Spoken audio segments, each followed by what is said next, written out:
AI સમિટમાં બેંગ્લોરના startup સર્વમ AIA શાનદાર innovations બતાવ્યું છે. આ સ્ટાર્ટઅપે પોતાના બે ધાકડ લેંગ્વેજ મોડેલ્સ સર્વમ 30B અને સર્વમ 105B રજૂ કરીને દુનિયાને ચોંકાવી દીધી. આ માત્ર કોઈ પ્રદર્શન નહોતું, પરંતુ ભારતની ટેકનોલોજીની તાકાતનું જીવતું જાગતું ઉદાહરણ છે. સમિટના મંચ પરથી આ કંપનીએ સાબિત કર્યું કે હવે ભારત ChatGPT જેવા વિદેશી મોડલ્સ પર નિર્ભર નહીં રહે. તમે અત્યારે કદાચ ChatGPT કે ગ્રોક કે ગૂગલના મોડલ જેમિનીનો ઉપયોગ કરતા હશો, પરંતુ એમાં અંગ્રેજીનું જોર વધારે છે.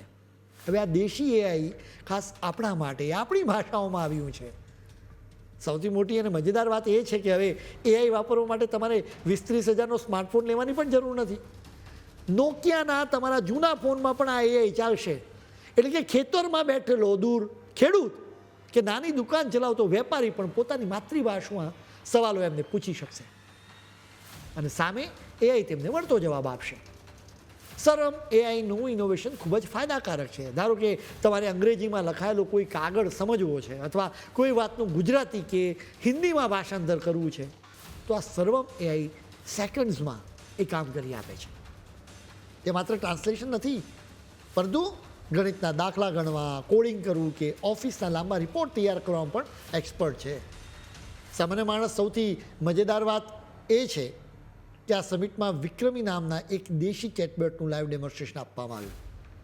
આ ચેટબોટ હિન્દી, મરાઠી અને પંજાબી જેવી આપણી ભાષાઓમાં એટલી સહજતાથી વાત કરે છે કે જાણે આપણે કોઈ માણસ સાથે વાત કરતા હોઈએ. આ જાદુની વાત આટલીથી પૂરી નથી થતી. મે મહિનામાં આ કંપની સર્વમ કાઝે નામના જાદુઈ ચશ્મા પણ લાવી રહી છે. આ ચશ્મા પહેરીને તમે સામે પડેલી કોઈ પણ વસ્તુને જોશો અને પૂછ્યો કે આ શું છે, તો ચશ્મામાં રહેલું એઆઈ તમને તરત જ જવાબ આપી દેશે. ગાડી ચલાવતી વખતે પણ તેની સિસ્ટમ તમને મદદ કરશે. ટૂંકમાં આ ટેકનોલોજી હવે માત્ર ઓફિસો કે લેબ સુધી મર્યાદિત નથી રહી, પરંતુ સામાન્ય માણસના ખિસ્સા અને તેની રોજબરોજની જિંદગીનો એક હિસ્સો બનવા જઈ રહી છે. ભારતનું પોતાનું એઆઈ હોવાને કારણે તમારો ડેટા પણ સુરક્ષિત રહેશે અને તેનો ખર્ચ પણ વિદેશી કંપનીઓ કરતાં ઘણો ઓછો થશે. આ સમિટમાં સર્વમે એ પણ બતાવ્યું કે તેમનું એઆઈ મોડેલ મોટી મોટી કંપનીઓના જટિલ હિસાબો અને લાંબા રિપોર્ટ્સ ચપટી વગાડતા સમજી લે છે.